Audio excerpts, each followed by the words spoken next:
Hello everybody, Chris here, and in this video I want to show you guys how you can use the Aseprite wizard to relatively quickly import all of the animations for a character into Godot and then assign it to a AnimatedSprite2D. So the plugin would be found at Asset Library, and then you can type in Aseprite wizard, right? So it'll be right here, and you just download that, install it to the project, and then you go to project settings. Inside of plugins, you enable it. So currently I'm running on version 8.2, and this is Godot 4.4 Dev 7, I believe it's almost fully released anyway. So then once you have that, you will need to either create and animate in Aseprite your own characters, or you can import a pack with some already. So as a example, if I collapse everything right here, we can see that I am using the Treasure Hunters pack right now by PixelFrog, which is available on itch.io for free. And in each of these characters, they have the Aseprite files, in addition to PNG sprites. So rather than having to assign all of the PNGs to animations directly, we can just import the Aseprite file.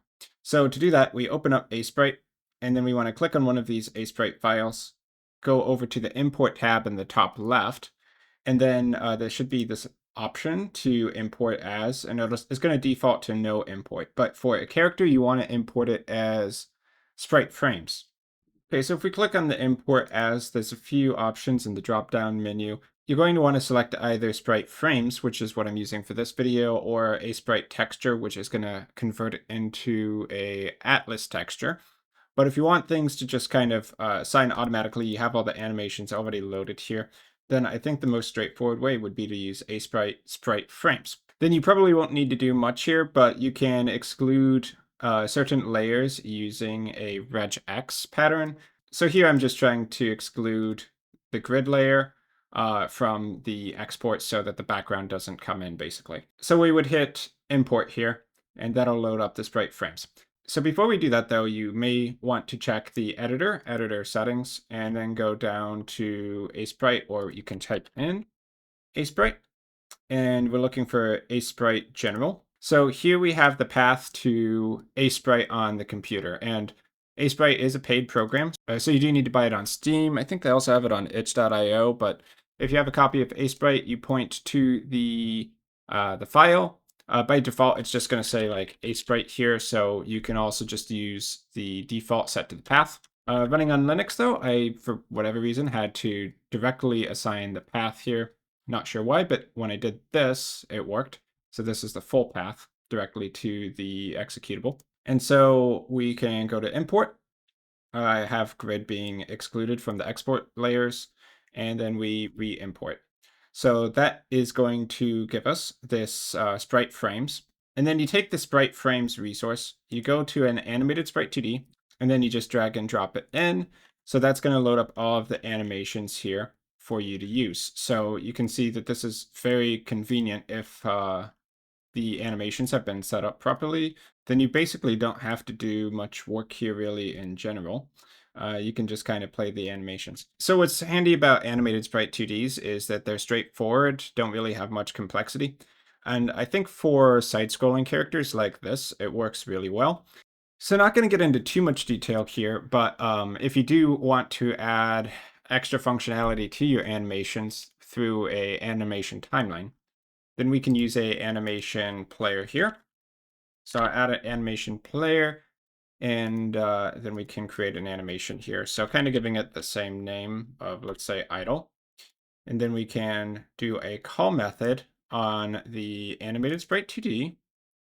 And if we insert a key here, we can play the animation we actually want it to play. And if we click over here on the right to loop it, and let's set it to autoplay on load.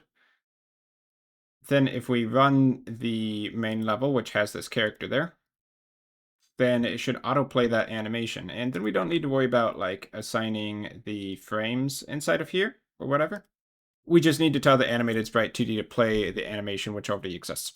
And because we have this timeline, we can add in a whole bunch of other things that can happen during the animation playback if we wanted to, like, I don't know, changing the color of the character, for instance, as a property change, if we targeted the AnimatedSprite2D there. But yeah, just an example of how you can kind of extend that from an animated sprite 2D.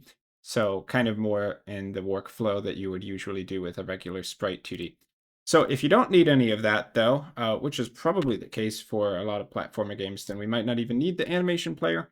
And what we can just do is have a script that tells this animated sprite 2D to play the animation we need at the given times. So in the next couple of videos, what I want to do is take LimboAI, which is a behavior tree and state machine plugin, and use it to kind of control this character and also this other character, which I need to re-import, using a state machine for the Captain Clown Nose player and a behavior tree for the Krabby character. And then we can play the animations in whatever other code we need at the right points, the right states, whether the character is idling, jumping, attacking, falling, so on and so forth. So just to kind of re-demonstrate the loading of the sprite frames, which is pretty straightforward, I will find the Krusty Crew character. So let's get the Krabby. So double click on this, go to import, re-import. So we have the sprite frames loaded up. And now I take that to the AnimatedSprite2D, and I just drag and drop this resource right into there. Let me do that again. And then if we click on AnimatedSprite2D again, we should have all of the animations loaded up here. So yeah, once again, if you are trying to import and you have a background layer, then just try to make sure that when you are importing that you somehow filter out the pattern using regular expression. So yeah, once again, if you're importing your sprites and there is a layer that you're trying to remove, you could either exclude it with a pattern, or you can check visible layers only on, which would help. So the regular expression here is just really simple. So any layers that end up matching your regular expression just get filtered out.